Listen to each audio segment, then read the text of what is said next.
Were you in federal prison? Or? Federal, yeah. Yeah. So Yeah, you saw stories like that. There was there's an Indian guy who was not in America for long, who was a doctor, who was charged for a financial crime, and he ended up hurting somebody and got a lot of years added to a sentence. Like, fuck. You do see the horror stories like that, and it's like, we just don't know, it's scary. Yeah. Now, what's the craziest stuff that you saw in prison? I mean, anything? Yeah, just being in solitary for a long period of time. I did 10 months total. One was 7 months straight. And that was just like really, really scary.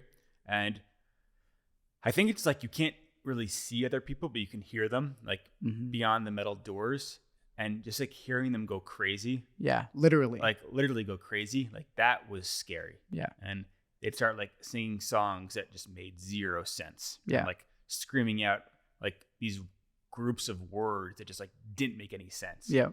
And that really was hard to deal with. Yeah, I can imagine. I mean, to be locked in a place with no natural light, no interaction, you get a couple meals a day. Yeah. And the only time you see somebody is when that tray opens up. Exactly. That little slot in the door opens up, Yeah. food comes in.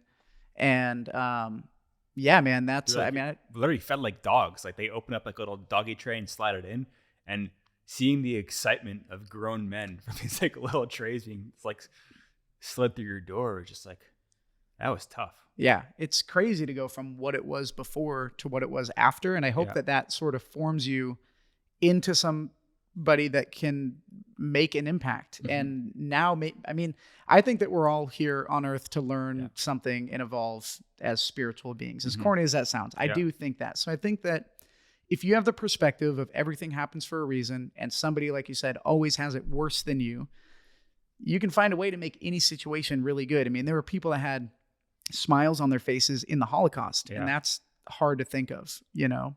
I think one important note here is when everybody is stripped of everything, you realize how impactful your actions are, because if you do something really small for someone, it like truly can impact their life at that period of time. Yeah. And like that was really wild to me. It's like we all have nothing, and you do like a deed that is completely irrelevant on a day-to-day basis outside of that situation, and that like completely changes the mentality of another like human being.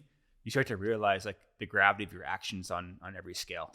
Yeah, on a big scale and a small scale. Like just, I mean, you never know, right? You see people who have a negative interaction with somebody, and it looks like an isolated incident, but what you don't realize is that guy that yelled at the girl for cutting him off, well, she's already having a bad day because she just found out she has cancer. And she goes off, and now she's even in a worse mood, and she yells at somebody else, and this impacts, I mean, it's a butterfly effect, right?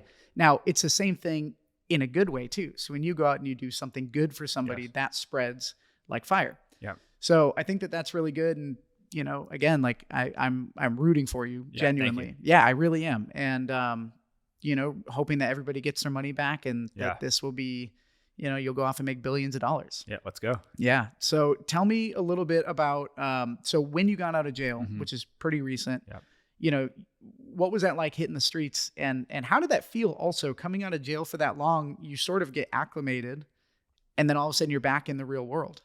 Yeah. I think like when you're in jail, you're just like always dreaming. And I think I've been a compulsive like dreamer my whole life. Yeah. And what allowed me to do, but also get in trouble at a higher level, I think, than most, was I would always act on those dreams. Yeah.